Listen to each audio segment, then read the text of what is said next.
Hey guys, welcome back to a brand new video, and you already know what it is. Today we are getting into another week of upcoming sneakers. So of course, like usual, every single week we're going to be taking a look at some upcoming sneakers, some sneaker news, leaks, rumors, whatever.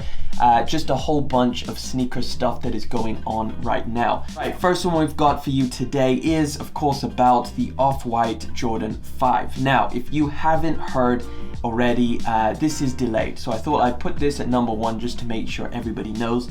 So originally supposed to be releasing on the 24th of October. As soon as we saw the information about it being delayed, everyone was like, oh no, please, I don't want to wait any longer. I just want this pair to drop, or at least that's what I was like. But we don't have to wait too long because it's only postponed until the next weekend on October the 29th. So that's when you can expect the Off-White Fire Red Jordan 5. Now let's move on. All right, so second one here is Supreme and Nike. Now this one happened pretty quick. Yesterday was Supreme week 8, I believe.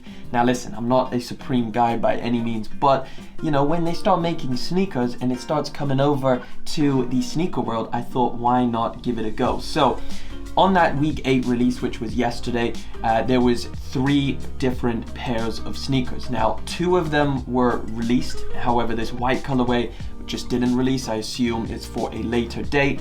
So this is the Nike Air Max Plus, and of course the collaboration with Supreme.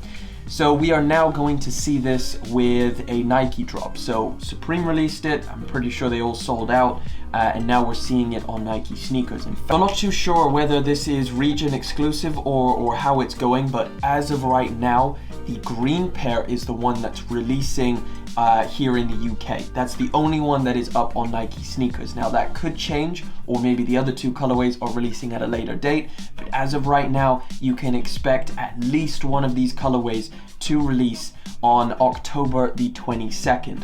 What I would do is, if you're out in the US or whatever region you're in, just check your Nike sneakers app, see what colorway, whether you're getting the green or the red, because I'm not too sure how it's going to happen. These colorways are not great. You've got a very simple white colorway, which I think is probably the best just because of how crazy the other 2 are. They've almost got like neon flames coming up the side of them. You've got that green color with some blue and orange, and then you've got the black and the kind of red or pink color.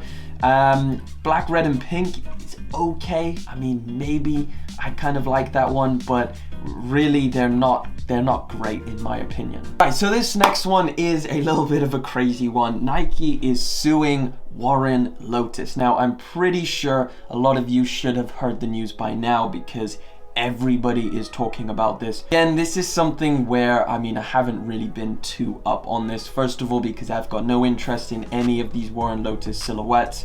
You know, it's just really not something I would spend my money on.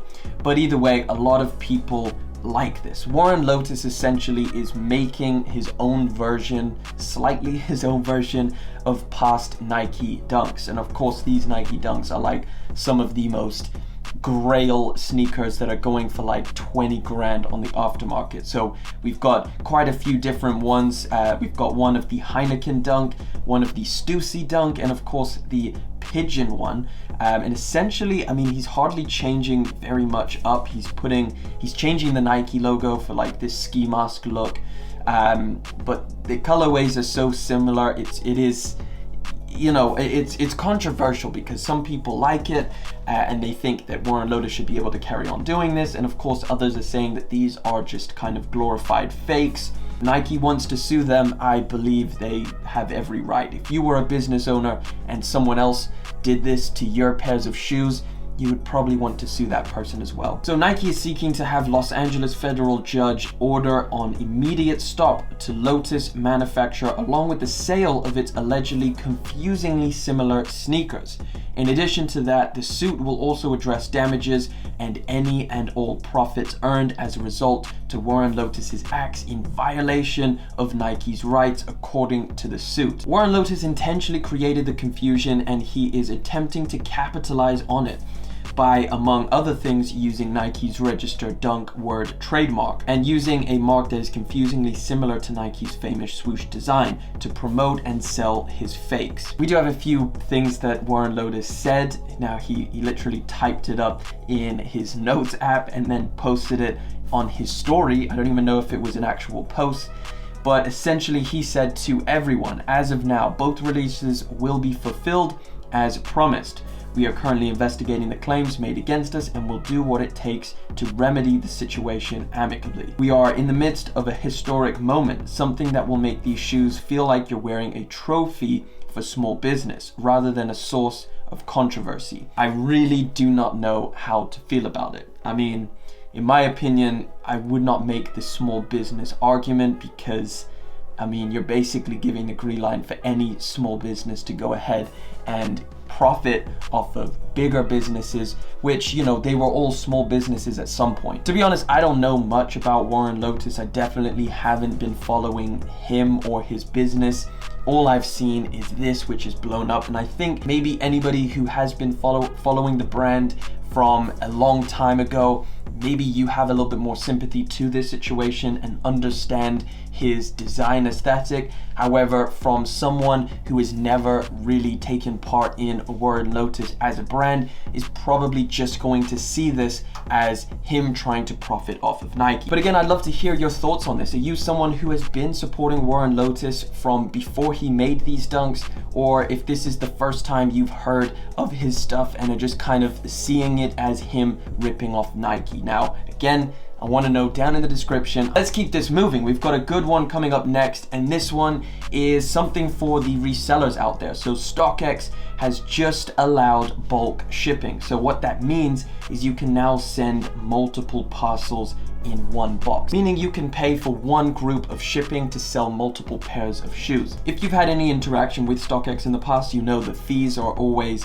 a little bit of a tough one, especially when they add pretty high shipping rates, especially from here in the UK. But now if you're selling multiple pairs of shoes, you can actually ship them in one parcel. So this is going to be up to 12 pairs of shoes, and they have a little guide on their website just saying how to pack the box with all of the shoes in there, as well as the dimensions of what the box's size should be like for all of your pairs of shoes. I think this is a pretty cool thing. However, it will have some limitations, so you do have to be a level 4 seller. So pretty much you've got to be a pretty crazy reseller to be able to use this. I'm not level 4, so I won't be taking advantage of this. And of course, another restriction is that this will only be available to people selling from Europe and the US. So maybe it will expand. I don't even know if Stockx is available in different regions.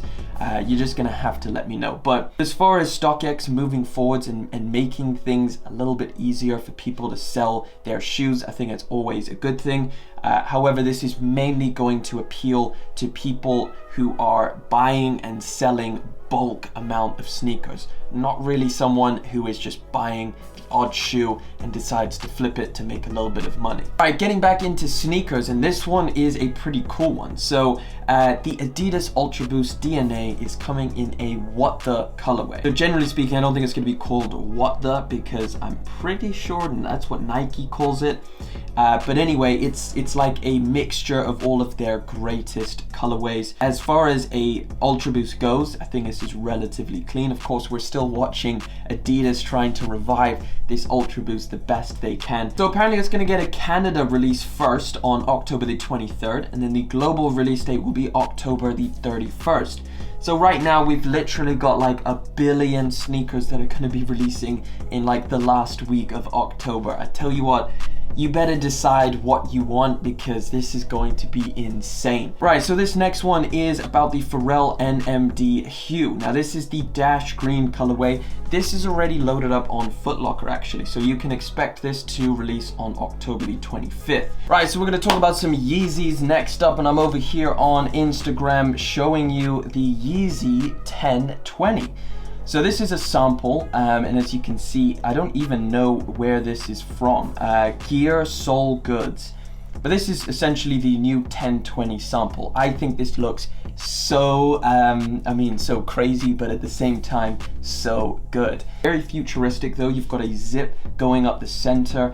I think it looks really clean. It definitely gives a really cool look to the silhouette, having that zip on the front. Yeah, there's no release date on this, but we have seen on-foot shots, which means it's more than likely going to release. Now, it may not look exactly like this. There may be some changes. Probably would guess that this is going to come in 2021. I feel like Yeezy brand has so much to bring in 2021 just based off of some of the leaks and the stuff that we've seen from Kanye's Twitter. I think 2021 is just going to be crazy. Right, I got another one here to add to the plethora of sneakers dropping this October, and that is the Comme des Garçons Nike Air Force One Mid. Now, it's coming in two different colorways, a predominantly, well, pretty much all white and an all black. And essentially it looks pretty cool. You know, it's nothing crazy, not a lot of colors going on. It does have a very deconstructed vibe, so you can see by this picture here, a lot of the pieces just look kind of cut up and then stitched on in different areas, like the Nike swoosh, even the elements around the laces, and of course the back tab. So I think this is pretty solid. I would just expect this very, very soon. If not this month, I assume before 2020 ends. Right, last one up for me here today, and it is eBay launches a sneaker authentication service to combat counterfeit sales. So this one is pretty big. This one is just a huge step for the reselling industry. I mean, right now the two biggest ones are of course going to be GOAT and Stockx. Of course, you have a couple other ones like Collect. The more competition, the better. The more the prices drive down, the more the service goes up, and the more kind of options that we have as, I guess, people who are buying or selling on the secondary market. The service will actually start in the week of October 25th. Now, for right now, this is a US only thing, so I believe any kind of thing just in the US. But I assume if this does well, then it will be extended to a worldwide, or maybe Europe is next. I don't really know how this is going to go. So eBay has partnered with a third-party company, SneakerCon, to authenticate items. When a sale is made, the buyer ships the sneakers to an authentication facility where they are inspected to make sure they match the title's listing, description, and images. If they pass the inspection, an eBay tag is going to be attached to them and they're sent on to the buyer. The same process covers returns. So the fact that eBay hasn't done this yet has obviously stopped a lot of people from buying from eBay. I know I've heard plenty of horror stories. In fact, I got a bit of a dodgy pair on eBay as well, and I feel like the way that people have felt previously, especially about Stockx, they're definitely going to be looking for this to try out. So I'd imagine this is going to do very well, but it's always very, very interesting to see. You know, I'm glad that it's happening out in the US first. We can see how that goes, and then, you know, maybe it comes over to the UK and we get involved over here. But hey, I'm gonna jump out. I'm gonna wrap it up there. Thank you guys so much for coming through for yet another upcoming sneakers episode. Let me know what you guys think of the stuff I covered here today, specifically about that Warren Lotus one. I think that's gonna inspire some interesting thoughts and opinions. But thank you guys so much for coming through, liking, commenting, subscribing. Of course, as always, I will catch you guys in the next one. But until then,